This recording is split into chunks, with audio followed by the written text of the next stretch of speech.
నేను నిన్న ఎప్పుడో వ్యవసాయ శాఖ అధికారులతో అడిగిన, జిల్లాలో నాట్లు ఎంత పడ్డాయి భయ్య అని అడిగిన. ఏడాసారి అంతా 3% పడ్డాయి నాట్లు అంటారు.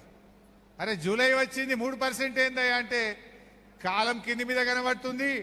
ఈ కాంగ్రెస్ వాళ్ళు మున్పటి లెక్క మన లెక్క కాలువల నీళ్ళు ఇస్తారో ఇయ్యరో, చెరువులు నింపుతారో నింపరో నమ్మకం కుదురుతలేదు సార్, అందుకే నార్లు పోతలేరు అంటున్నారు.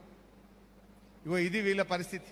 ఆనాడు కేసీఆర్ ఉండగా ధైర్యం ఉండే, అరే కాలం కాకపోయినా కేసీఆర్ ఉన్నాడు, కాళేశ్వరం కాలువలు వస్తాయి, మా కూడెల్లి వాగుల నీళ్ళు వస్తాయి, మా చెరువులు నిండుతాయి అనే ధైర్యం ఉండే.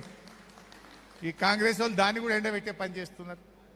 ఈ రకంగా పరిపాలన గాలి కొదిలేసిండ్రు, కేవలం ప్రతీకారం పగ దీని మీద మాత్రమే దృష్టి పెట్టిండ్రు.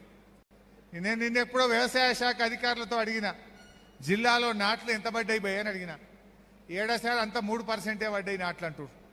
అరే జూలై వచ్చింది 3% ఏందయ్యా అంటే కాలం కింది మీద కనబడుతుంది.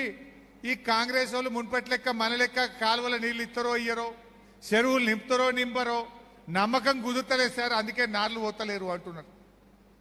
ఇగో ఇది వీళ్ళ పరిస్థితి. ఆనాడు కేసీఆర్ ఉండగా ధైర్యం ఉండే, అరే కాలం కాకపోయినా కేసీఆర్ ఉన్నాడు, కాళేశ్వరం కాలువలు వస్తాయి, మా కూడెల్లి వాగుల నీళ్ళు వస్తాయి, మా చెరువులు నిండుతాయి అనే ధైర్యం ఉండే. ఈ కాంగ్రెస్ వాళ్ళు దాన్ని కూడా ఎండబెట్టే పని చేస్తున్నారు. ఈ రకంగా పరిపాలన గాలి కొదిలేసిండ్రు, కేవలం ప్రతీకారం పగ దీని మీద మాత్రమే దృష్టి పెట్టిండ్రు.